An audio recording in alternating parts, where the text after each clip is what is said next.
Hello. Hello, hello. How are you guys? Doing good. How are you guys doing? Hi, Donna. Doing Hi, good. Victor. Hi, Hey, Matt. Matt. How are you? I'm well, guys. Great to see you. To see Good you to see you too. too. Excited to have you here in the podcast. Me too. It's my first podcast, to be honest. I have this feeling, it's a big deal. It's a moment. It's a moment indeed, Matt. Yeah. Oh, I'm gonna start off by introducing the podcast. So, hello everybody. Welcome to Approaching Your Future with your hosts Dana and Victor, where we take steps towards your goals. And today we'll be discussing the impact of Dogme English language teaching with Matt Andrews. Matt, welcome to our podcast. If for those who don't know, Matt is a teacher here at Approach. Matt, can you tell us a bit more about yourself and your work with Approach? sure. So, Donna, I have been an English teacher at Approach now for almost 4 years, about three and a half, really. Wow. And before that, I was an English teacher at EF. And before that, I taught in Japan for about 4.5 years. I teach a whole range of courses at Approach. I'm teaching everybody right now from sort of real beginners at the uh, even like below elementary level, the beginner level, to some of our more advanced students who are around upper intermediate to advanced level. And I love what I do. I love teaching English.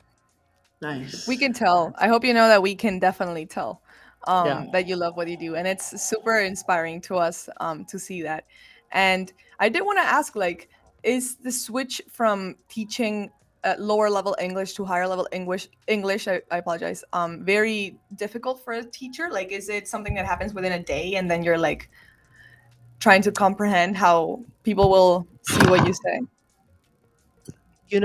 There is a learning curve because I would say that in my experience, the most difficult English language teaching is teaching either very advanced English or real beginner English. In the middle, around the intermediate level, that's that's like your grace period as an English teacher because there's just so much for you to do and you have students who really understand a lot of what you're talking about and you're not struggling to communicate just basic messages with them, which is of course the real obstacle that you have to confront when you're teaching beginners. That's Interesting. super interesting. That's super interesting. Because I would have thought, I don't know, I would have thought that maybe the progress itself is, but like I see what you mean. There's so much space for improvement, and once I understand you, it's something to look forward to as a teacher. I bet. Yeah. It definitely is, and I would just add to that teaching beginners is incredibly rewarding a lot of the time because oftentimes if you stay with a group of beginners for, let's say, 2 months or 3 months, you get the pleasure of watching these guys improve pretty dramatically over that period of time. Whereas improvement with intermediate students and advanced students can oftentimes take a really long time because you tend to plateau for longer periods at those levels. I can Matt, imagine. question for you. So, Sure.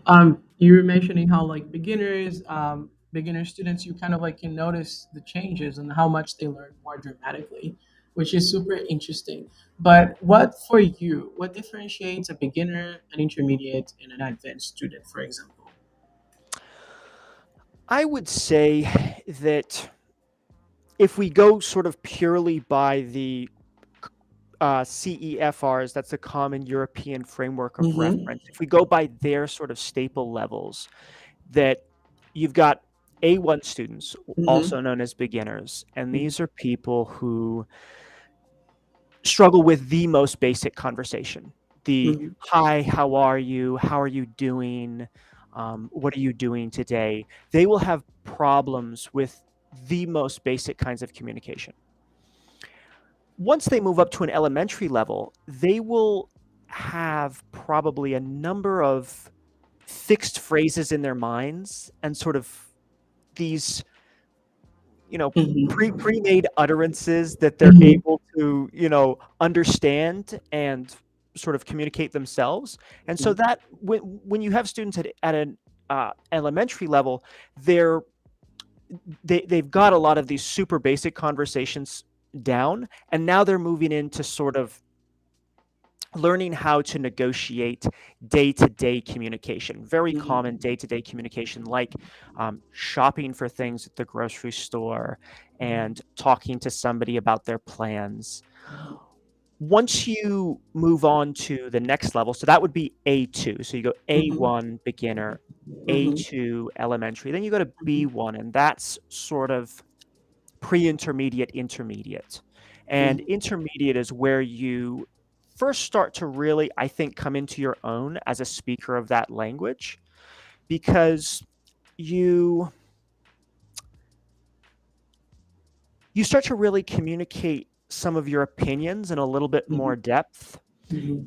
And it's you certainly don't have the ability to sort of communicate with a lot of accuracy, but Mhm. you're starting to really communicate some of your own ideas. And I think that that's oftentimes a level where we get into some of the more specialized kinds of English grammar, like you're learning present perfect and maybe past perfect. You're working on some conditionals, and so you're getting into some pretty sophisticated stuff at an intermediate Mhm. level. Once you move on to then B2, you're into an upper intermediate, and a lot of that is just sort of nuancing and Mhm. finessing those sort of basic tenses. You're mastering, I would say, basic English vocabulary. The Mhm. probably when you're at an upper intermediate level, you want to be able to have a a solid control of probably at least 4,000 words in the English language, Wow. maybe more, maybe 5,000, Uh-huh. um, and you're able to communicate pretty fluently at an upper intermediate level. Mhm. I would say in my experience, most of our students at Approach don't go beyond upper intermediate. They Mhm. usually either get to B1 level and then plateau, or they get to B2 level and plateau. We have very few students in my experience here who actually manage to reach a solid C1 level of English. And I've seen that almost always the students that manage to actually do that are those students who really commit to studying by themselves and make a habit of speaking English with native speakers whenever possible, but also committing to really learning the tenses, learning the more Mhm. specialized vocabulary that's in their books. Because I have a German friend. She teaches English in Germany, and Mhm. she once said something very interesting to me about the English language. And I had never really thought about this before. But Petra, she's quite a clever lady, and she's very academic. And um, Mhm. uh, she said to me, she said, Matt, English is a funny language. And I was like, well, Petra, what do you mean? She's like, well, English is unlike German in that at the beginning, English is actually really easygoing. Mhm. And I was like, yeah, Mhm. okay, so yeah, it's not that hard in the beginning. And it's not that difficult at intermediate levels. It's not super easy, but it's not that hard. Mhm. However, when you get to like C1 level English, C2 level English, suddenly it gets massively, massively more difficult. And Mhm. I don't know if that's entirely true, but certainly I would say it's somewhat true, Mhm. because I don't know of any students who are C1 and kind of just make it there by chance, kind of just make it there through everyday conversations. Mhm. You you tend to lack a lot of the structures that advanced speakers and proficient speakers will have, and your vocabulary is somewhat limited. You might be able to develop C1 level receptive skills, like Mhm. advanced skills for understanding what Mhm. advanced speakers and proficient speakers are Mhm. communicating to you. But the actual ability to communicate at that level yourself, I think, is something that really only comes through uh, dedicated study. And that could be self study, or that might be study at a language school. That's so interesting. It's kind of like the first level is more of like the basics of communication, kind of like the needs of that a human being has, like kind of food or go to the bathroom or just simple communication. Then you go to things that are more like, let's say, the things that we memorize when we're learning, right? And that's kind of like how you notice that the person is getting to the meter. It's like they're kind of like that a part of like almost as a script, right? That people memorize in their communication. And then at the end, it's more polishing, right? The more specific and detailed it gets, it's more and more polishing. And that's for me, it makes more sense to be more difficult because the more you try to say things right, the more I guess like the more you need to pay attention, the more you need to Yeah. know more. You know? I, Sure. Sorry. Go ahead, Donna.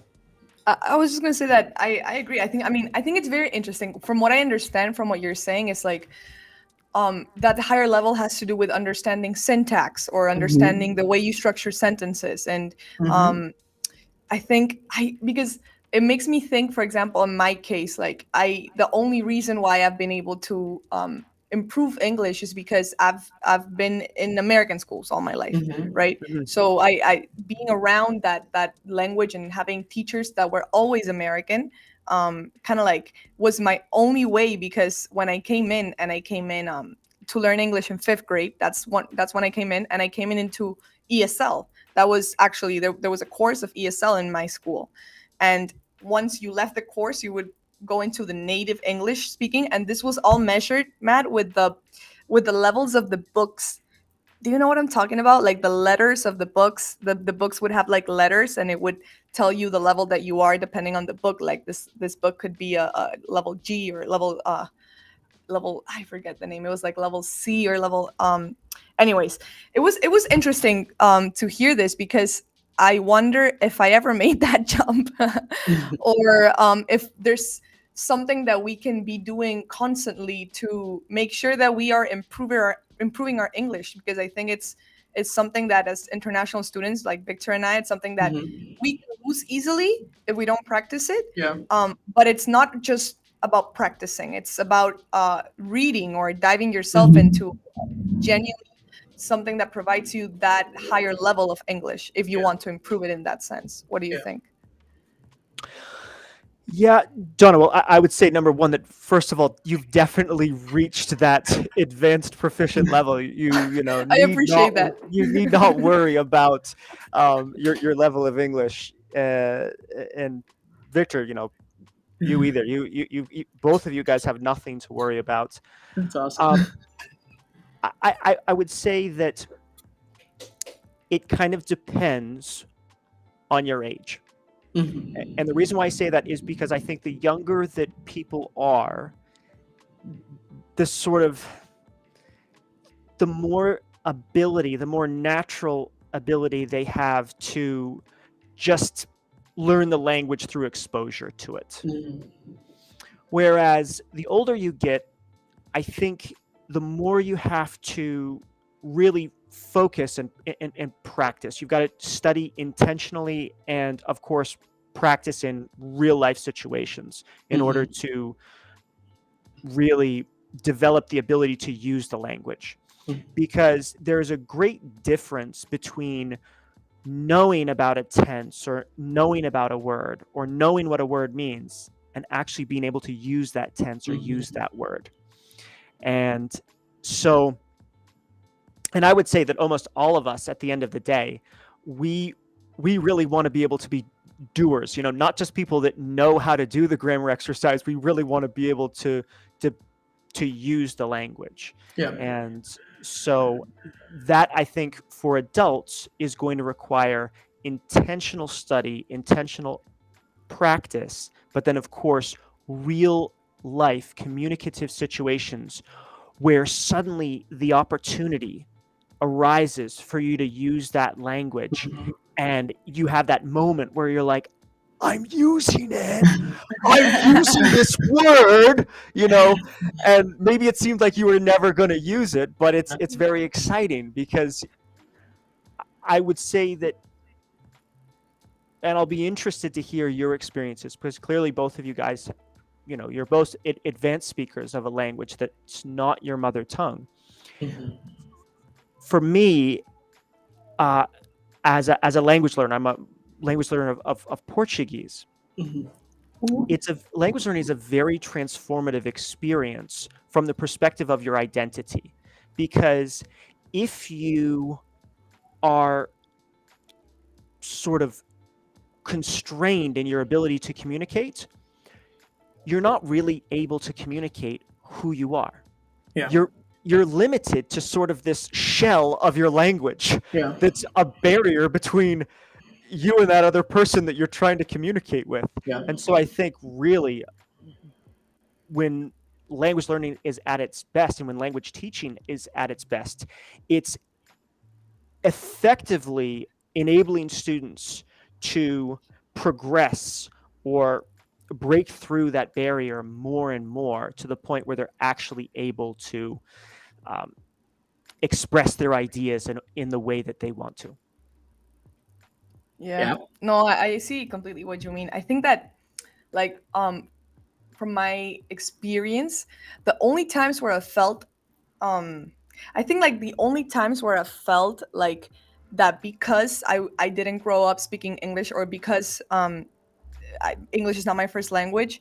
It was maybe like one time in college, and this was very interesting because I had a roommate from Chicago, and I love her to death. But I became friends with her friends, and they were all from different places from the United States. But on the other side, I had my Hispanic friends, right? And where I would kind of like switch languages out. Like I think that my personal like native language is a mixture of all of them, you know. I think that everyone around me kind of just speaks Spanish and English and Portuguese at the same time. And so what was interesting for me was to feel like my American friends didn't understand my jokes, like if they didn't land properly. And I Yeah. would feel that. I would feel that actually. Sure. Like I think that I might still and I think I don't know if that's something that we can ever like overcome, but in terms of like ideas and like expression, I think we have, or at least I personally have gotten to a place where I feel like I can express myself better in English than any other Mhm. language. Yeah. I prefer to write in English. I prefer to read in English, and um, and I think that is something that has to do with the way I grew up. But I think that maybe Victor probably relates. He probably watches all of his shows in English and reads in Yeah. English and writes in English, right, V? I can definitely I can relate to everything you're saying 100%. And what's also interesting is like Matt actually mentioned something that's very true too. It's like it goes a lot with your age. I came to the United States when I was 16, and I think that Matt, when we were talking about the different levels of English, at that age I was definitely communicating much more my needs than I would right now, and I think that gave me a good kind of like a good foundation in how I could learn how I learned basic English faster, because I had to communicate my needs most of the time. I was in a host family, so they did not speak Portuguese, so I was really forced to speak in English, and I Hmm. had to communicate everything I needed. If I needed water, or if I needed milk, or if there was anything specific that I like to eat, or if I had allergies, those are more things related to my need. And I definitely noticed that throughout the years I was kind of communicating different things, feeling the need to communicate different things, and noticing how my vocabulary was like growing. Hmm. Well, that's kind of like just my perspective on how I've learned, and based on what you said. And going with what Donna said, I totally agree. Nowadays, I'm the same way. I prefer to communicate in English. I'm better at communicating my needs and what I want, like things that I believe in with more passion when I'm speaking in English, because I think that's kind of how I practice. Working every day, working with other people in college, it makes it so much better to communicate when you're so used to that. A lot of people in Brazil. I spent a month in Brazil, and people would ask me like, "Hey, like, how's everything going? Like, what do you do and what do you work with?" It's almost a different response when I'm speaking in Portuguese. It's not as impactful when I tell someone what I love doing in English, because I'm so used to saying English. So I don't transmit the same energy, and that's something really, really interesting. Because it That's goes I both ways. really agree. interesting. That's different. Wow. I Yeah, Do you agree with think that now, completely. Victor, I want to come back at you with a question. yeah, Do you think that it's because you're not communicating with the same passion? Or could it be that the people that you're communicating with, because they're coming, the Brazilians that you're communicating with, because they're coming from a different culture, they're coming from a Brazilian culture, is it more difficult for them to get? And Yeah, so that sort of energy isn't as easy to, really yeah. generate perhaps with people who aren't familiar with the context in which you're working and the kind of world in which you're in. That's exactly what you said. It's like it goes. It's a difference in culture, and like uh, as a matter of fact, I've been living here for almost 9 years now. So it I have changed. My roots have changed a bit. You know what I mean? Sure. Although it's really hard, and I think a lot of people would say you cannot change your roots. I mean, you might not change your roots, but you might change a little bit of that DNA, Yeah. and that will affect your personality, the way you communicate. So like, I also noticed that the way knowledge is communicated through English is much easier to absorb.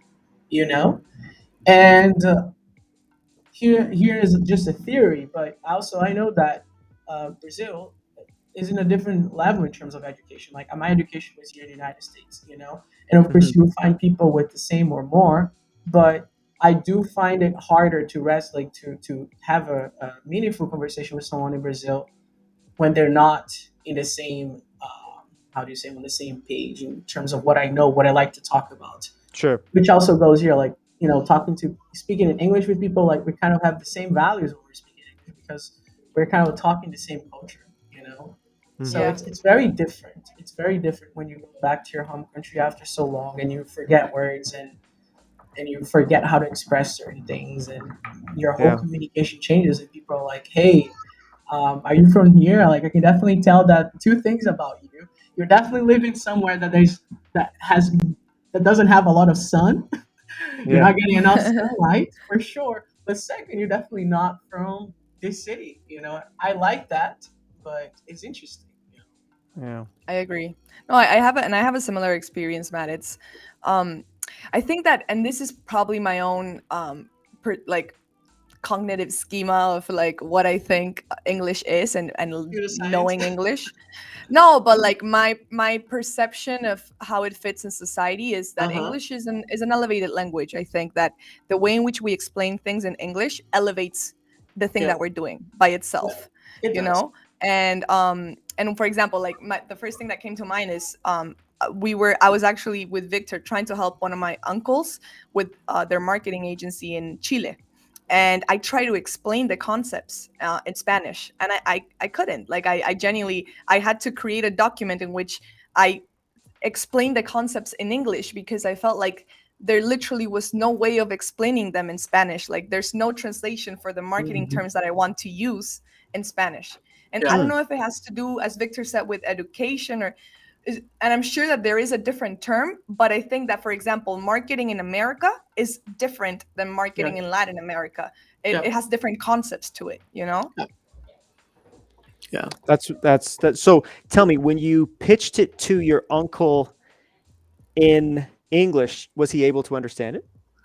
So I kind of what I did is I explained the things in Spanish, but I would say like the name of what I was proposing, like whether it was like, for example, creative brief, let's say, Hmm. and that's like a very common term in marketing, and Yeah. I would say creative brief, but in Spanish there's not really like a word for that, and they actually do call it brief in Spanish, but that was the reason why he understood that. But like as I explained it, the name and the concepts would be in English, but Hmm. my explanation I would attempt to do it in Spanish.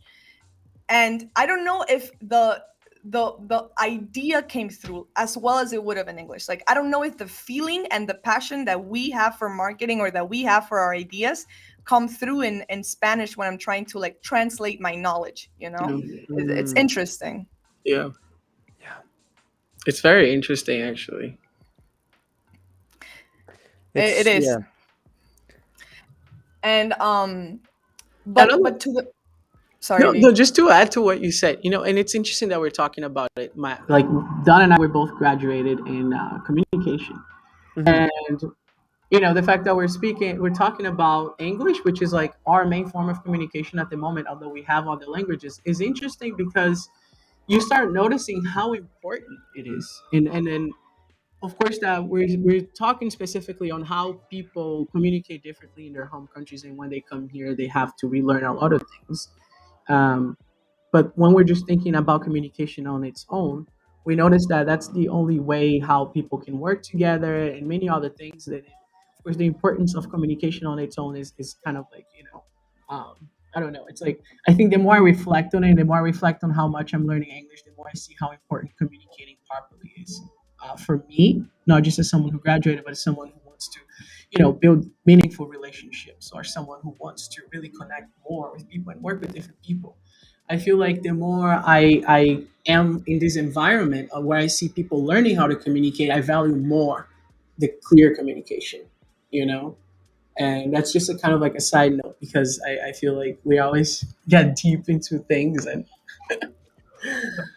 And I would say, Victor, just to that point, that a number of our students that approach, so many of our students that approach, are frustrated because they feel as though being able to get to that point where you're at, where you're able to communicate proficiently, effectively, Mhm. properly in Mhm. a whole variety of professional situations, Mhm.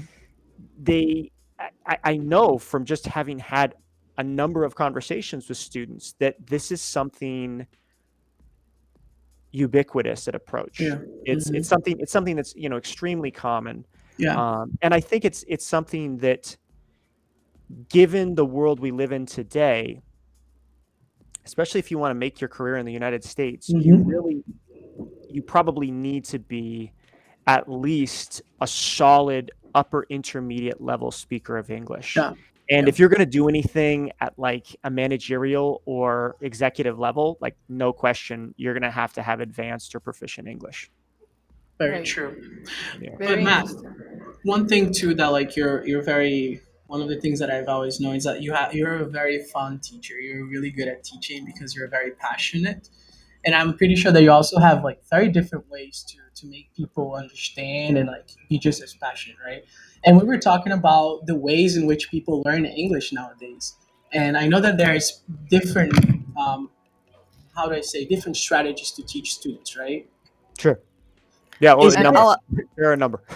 Yeah. I'll add to that question as well, Matt, because for example, like when you explained to us the concept that like many of our students plateau, and relating it to what you've been doing with the research you've been doing with your dissertation about dogme and English language teaching, how could that be implemented, and do Yeah. you think that could have a result in the plateau part of it? Yep. So any immediate impact, probably not, because the research that I'm doing right now is extremely small scale. It's very personalized. Hmm. And to be fair, it's actually only relevant to this particular group of students. Okay. So I'm not going to be able, after I've done this research, I'm not going to be able to, for example, to generalize these results and say like, Hmm. well, look at Michelle, look here. I Hmm. had a group of 9 students, and we did some really kick-ass research together. And now I would like you to, change your change change your school, because Michelle, she's a very smart lady. She's going to be like, Matt, okay, this is interesting, but go back to the drawing board. Let's get a much larger sample Yeah. size and Yeah. find out really how this impacts much much greater numbers of Yeah. students. And so I think that what the research, guys, is going to allow me to do is it's going to allow me to take some hopefully pretty interesting and meaningful conclusions to people like Michelle, my research advisor, Jonathan Bonney, both head of the academic program at Approach, and I'll Uh-huh. be able to share the results with them and say, guys, can we do some further investigation, because this is what I found out from these particular students.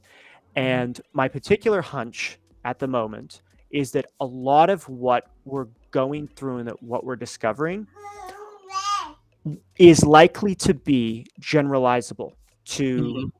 approach his population. Uh-huh. But I cannot say that, guys, with any certainty because it's such a small group. I've got The Yeah. a group sample of size 11, is small. I've Yeah. got a group of 11 students. We've got 900 plus students that approach. Mhm. So, Mhm. uh, but given my previous experience in Dogme with other groups, the results that I'm getting right now and hearing from students are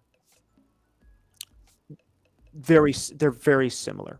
Mhm. Um, So yeah, I have a question, Matt. And this is just to like simplify what I understand from your research. From my understanding, dogma or dogma is like a principle, and Mhm. I'm wondering what is that principle in the English teaching? Like, what does that mean necessarily? sure. Well, to explain Dogme, why don't we start from a normal English course, what we normally do in the English language classroom? Because I think that that will help to make things clearer. Because we're going to, if we contrast them, hopefully they become clear, the Mhm. differences. So, in a normal English classroom nowadays in the United States, and I venture to say in Europe and probably South America, Asia, almost everywhere, anywhere you go in the world, um, most of the teachers will be forced to follow what's called a PPP approach. This is a typical coursebook approach, and PPP just stands for present, practice, produce. And this is the formula, guys, that you probably had in your own language learning experiences when you came into class and the teacher was like, okay, guys, today we're on unit 5 and we're doing lesson 2. We're going to be talking about robotics and we're going to learn all this different vocabulary that's in a text, and the vocabulary has been bolded. And then below that reading, we've got a little grammar exercise with a few questions. And by the way, we're working on a conditional right now. And so it's very much sort of a planned, structured, like even if you don't want to learn it, stuff it in your Yeah. mind kind of approach. Yeah. And I'd say generally speaking, it's fair to say that it's really, really materials heavy. Um, and first of all, I want to say, like I think most Dogma enthusiasts, that I'm not against materials, not against materials, but I am against materials when they start to get in the way of the students' motivation for or passion for learning the language. Mhm. If your materials are making the class boring, then throw them out the window. Yep. And of course we can't all do this because Mhm. I am a teacher who for example, have a number of classes where I would like to be able to throw my materials out the window and do something a little bit more fun, but I Uh-huh. can't because my students, of course, have to take an exam, and they Yeah. have to take an exam, every 5 weeks or 6 weeks. And if we haven't been going over that exact language, then they're probably not going to do well in the exam. Yeah. Yeah. And this is something that's extremely common for Yeah. English teachers all over the world, that basically we a lot of the time are teaching to the test. And Wow. by the way, I'm a huge enthusiast of tests. I love testing, but I also think that materials can really get in the way of Yeah. students being excited about learning language. So before I go on any further, let me just ask you guys, does this experience which I've just described, does that resonate with you? It Did does. you go through anything like that? Definitely. 1,000%. Definitely. And even and not only in English, like I did like 3 months of like French in a kind of not necessarily ESL school, but it's like an ESL school in France. And they Mhm. used a very similar strategy as you were describing. It's like by numbers. It's like tomorrow we're gonna be seeing lesson number X, and then we're gonna practice this. And it's like really okay. Uh, I know already. It's like it's not exciting. It's not exciting. No, it's Not not exciting. Yeah. exciting. I'm gonna be like super honest. Like I when I was doing the ESL part of English growing up, I think that definitely yes, it was very like with textbooks, and we would basically like advance reading levels. It's how Yeah. it worked. Um, I think that once it started going, I started in middle school, and like it changed, and there wasn't more ESL.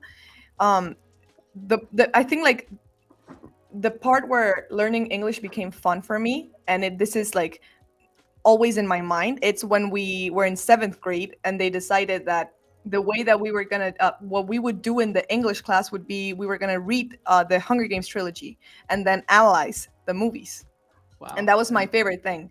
And then we had to give them a project, and I had to make a whole trailer. I redid a trailer. The movies hadn't come out yet; they were coming out.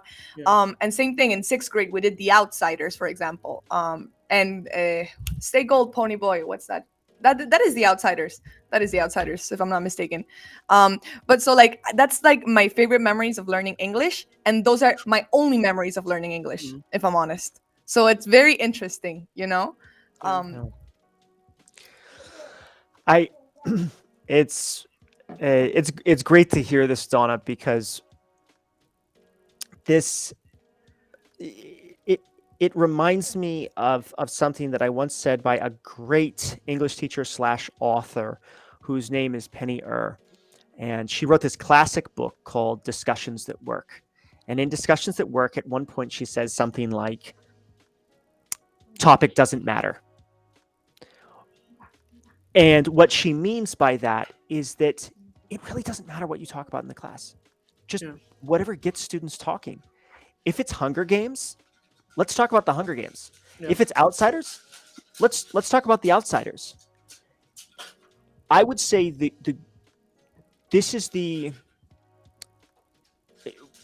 one of the awesome strengths of Dogma is that rather than superimposing a syllabus onto your students, Dogma essentially requires students themselves to produce not only the syllabus, but they produce the content as well, because the content in many Dogma activities is the content from their own lives, right? Yeah. And so, for example, yesterday in the Dogma class, we talked about one of the activities that we did was talking about a breakthrough that the students had in their lives. And so first we talked about, we defined breakthrough. What is a breakthrough, guys? Can somebody give us an example of what a breakthrough might be? And then the students were, they were given 2 minutes to think about a a, a breakthrough that they had in their own lives, and then to share it with a partner. And then their partner, as they were listening, was supposed to sort of be thinking at the same time, like, hey, is there anything else, that I'd like to know about this? Are there any follow-up questions? Another example would be this activity that we did today called it's called the 3 S's. And in the 3 S's, you have to think of a time that you were sick, um, a scary experience that you had, and a special moment in your life. So you're thinking of a sick time, a scary experience, and a special moment in your life. And you're given 5 minutes to make your notes, for the sick time, for the scary experience, and for the special moment. And then afterwards, you're put in a room with a partner and you run a variation of a 4-3-2. And a 4-3-2 is usually a pretty repetitive activity, but repetitive in a very good way, where Diane Larson Freeman, she would be angry with me right now. She'd say, Matt, it's not repetitive, it's iterative. Because what you do in a 4-3-2 is you do something like tell a story. And the first time you tell the story, you tell it for 4 minutes, then you tell it for 3 minutes, and then you tell it for 2 minutes. And so each time you've got to accommodate the story to that new time frame. But so with cool. this activity, with the 3 S's, what you do is the first story, you choose one of these stories and you say, okay, I'm going to tell this story for 3 minutes, for 4 minutes. And your partner, as they're listening, their job is to help you and to support you by, if you're not able to continue this story for 4 minutes, then they've got to start Oh, asking you questions, right? yeah. To get you to keep on talking and get to your Yeah. 4 minutes. And then, then your partner takes a turn, takes a stab at it, and they've got to tell this story for 4 minutes. And then the next story you choose your story that you're going to tell for 3 minutes. And Hmm. the activity just keeps rolling like this. And so this gets like Yeah. a really nice, like fat 18 minutes of dialogue going on. And while the students are doing this in the breakout rooms with their partners, I'm just bouncing around. I'm bouncing around. I'm listening to these cool stories, and I'm taking notes in my language feedback doc, which is shared with all of the students, so they can all, after the activity, I can, throw it up on the shared screen, and we can look at some of their utterances and correct them together. And, that, guys, I would say that part of the class, that part of any Dogma class is so meaningful to the students. Because of course students want to have a lot of speaking practice, and they want to be able to talk about things that are meaningful to them, Yeah. which Dogma is amazing at, because it's basically focusing on the students and their own lives and their own Yeah. interests. And so almost anything that students talk about in a Dogma class is going to be inherently engaged. They're producing Hmm. what they want to produce. You're not forcing anything on. But then even in Yeah. the language study part of the class, it's super engaging as well, because the students are suddenly looking at all of their own, and they're like, oh yeah, I did, I said it like that, but how do I say it? And maybe they try to, fix it, or maybe another student fixes it, or maybe I say, no, don't say it Hmm. this way, say it that way. And so Yeah. it tends to be a, a way of teaching that's in my experience pretty engaging for students. Yes, yes. But as you were explaining, I was kind of like writing down some keywords to align my thoughts, and you just finalized with the first word I wrote, which is engagement. I definitely see that it engages more students. Like, I do think that like things like this makes classes less boring. Like sometimes, like because like we were talking before, when you're just stuck into like specific exercises and activities, sometimes you just don't want to do that. And the best way to learn is when you're either talking about things that you like or sharing your passion. And another thing that I noticed, it's like people love to connect with each other. They like to share you know things about themselves, and like that's a Yeah. human trait I think that we can never change, right?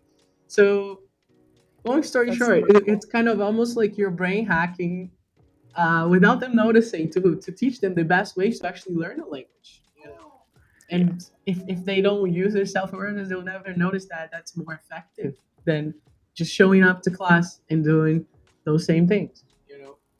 Yeah, I think that what's the coolest thing, from what I'm noticing of Dogma, Matt, is that it's not like they're learning what they're learning on a textbook, but you're kind of like teaching them from what they're bringing into the classroom.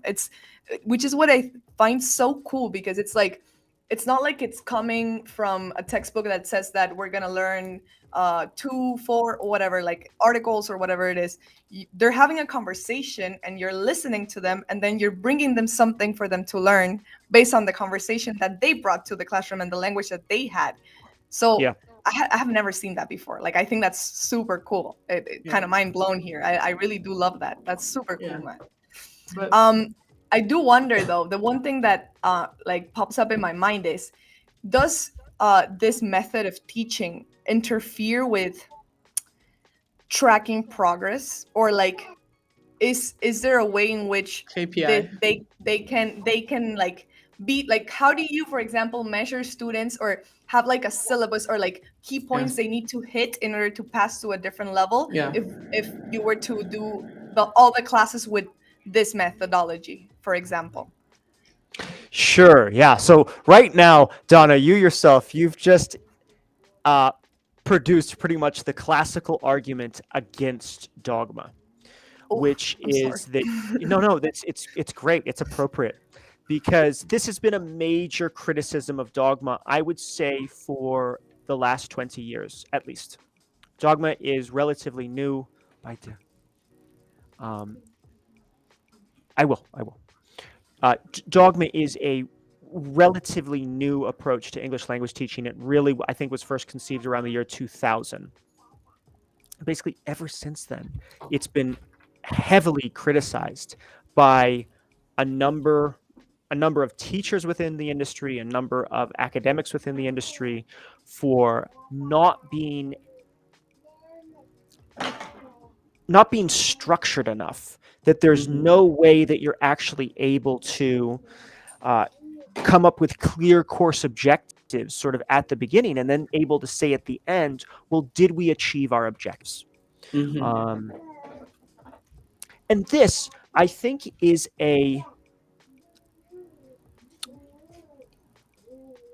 it's valid certainly in some contexts. Okay, so let's do it for instance. If I were to have a group of students that were preparing for the TOEFL exam, and I were to just do straight dogma with them all the way through and not do any TOEFL listenings or TOEFL speaking activities or TOEFL writing activities or TOEFL readings, then that would definitely not be appropriate because those particular Mhm. students have a very special need. Yeah. TOEFL is not normal English. It's not general conversation. It's not talking to your friends about what you did over the weekend or your favorite movie. Mhm. TOEFL is a grueling, rigorous language test that Mhm. uh, almost has a formula to it. And Mhm. if you're not aware of that formula, and in particular, if you're not aware of how the tasks for TOEFL are structured, and you don't have a strategy beforehand to tackle those tasks, then you are just not going to be able to score as well on that test Mhm. as you otherwise would be able to if you had been properly prepared by a good TOEFL teacher to take the TOEFL. So, just to recap and sum up, yes, dear. The car keys waiting. No, I think you have it. Sorry, guys. No worries. No, dear, you have it. Okay, sorry, guys. Okay, so we have to do some editing, hard editing, guys. Okay, so here we go. Um, in that specialized kind of context, I think that doing a lot of dogma is not appropriate. Mhm. However, I just taught a TOEFL class last quarter, and I would regularly incorporate a dogma activity, usually into every TOEFL writing class and every Yeah. TOEFL listening class, because we had back-to-back classes, right? We had Mhm. 3 hours of TOEFL listening and 3 hours of TOEFL writing. And in Oof. my experience, if you just baseball bat somebody with 3 hours of TOEFL listening or 3 hours of TOEFL writing, you are going to have a group of students that have their eyes just totally glazed over, and they're not going to be able to stay with it. And so, even I would say, even in that kind of context, Dogme is still somewhat applicable. Um, but I think that you just have to be judicious about when and where you apply it. But I will say that I think that there needs to be a much greater awareness about Dogme in the United States, and that a lot more use of Dogme in the classroom is ultimately going to result, I think, in much more language learning because there's going to be greater student engagement. Very That makes interesting. sense. Yes, that's super cool, Matt. So it's you need to understand how much you need to implement it as a tool, but it depends, of Yeah. course, on what it's being taught. But I think Yeah. that's super cool, Matt. I love that. Yeah. Um, we are unfortunately nearing the end of our podcast. In fact, Matt, you've reached the record of the longest podcast we've ever filmed, and Yes. that Really? makes us very happy. Yes, that makes us Wow. very happy Yeah. because we will definitely post this and rewatch it and rewatch it. But thank you so much for being here, Matt. We loved talking with you, and we definitely need to do more podcasts because this conversation has not ended. Like, there's so many Yeah. more questions that we have. I could keep And going, guys. I'm just gonna Yeah. let you know. I am ready. When you guys are ready to do more podcasts, you just let me know. And especially about this subject, because dogma is a love of mine, and Yeah. um, you know, Yeah, definitely. I love that. No, we'll definitely schedule more because I think that there's more topics that you've been talking about in Dogma that I kind of want to like go over more and go more in depth. So we'll definitely schedule another one. I'm sorry, V, I interrupted you. What were you gonna say? No, no, no worries. I just wanted to thank Matt too, and just pinpoint that every time we have a conversation, either through a podcast or a simple meeting, I always learn so much. So, just wanted to thank Matt for your time, and definitely looking forward for a round two if you're ever Yeah. free. And Guys, your I'm passion, looking Matt. forward. Oh yeah. Well, I would say I think, guys, that is, for me as a teacher, I think it's one of the most important things is to stay passionate Yeah, about teaching. Not yeah, to lose your love of the game, yeah, because I feel like if you're passionate about it, there's something contagious, and I think that students can sense that, and that I think uh, that in and of itself is a driving force for their engagement when they feel like, hey, my teacher's into this, my teacher thinks that this is important, and is enjoying this. Maybe I should be invested too. yeah. I also I think that there's agree. a ton of research which actually like has officialized that, but I can't remember any of it right now. No, but I Um, agree, Matt. That totally makes sense. I Me agree. too. so But yes, thank you guys, I so hope you much, both Matt. have a yeah, you're very welcome. It's been a pleasure. It's wonderful to see you both, and I always enjoy seeing you guys. Us too. Always. Yeah, we love seeing you, Matt. Yes. We're gonna it's honestly definitely everyone that's watching this will have more podcasts with Matt. Matt is one of our favorite teachers to collaborate with, and he always brings in the passion, which we resonate with a lot. So Yeah. thank you so much for taking the time. But without further ado, I'm gonna outro the show. That is not a verb, but I'll use it. And There we that's go. it for. Cool. There you go. And that's it for today, guys. Thank you for tuning in to Approaching Your Future with your hosts, Dana and Victor, where we discuss different cultural aspects of life in the United States. And we will be seeing you guys next Friday at 2 p.m. So don't forget to like, subscribe, and turn your notifications on. And please make sure to follow us on Instagram at approach_USA to keep up with all the latest updates, our live streams, and of course, more podcasts with the amazing Matt. Yep. For Awesome. sure. Thank you, guys. Thank Thank you, you, Matt. Matt. Bye, Thank you, We'll everybody. see you everyone. soon. Thank See you you guys so Bye soon. much. bye. Have a Bye great bye. one. Bye bye.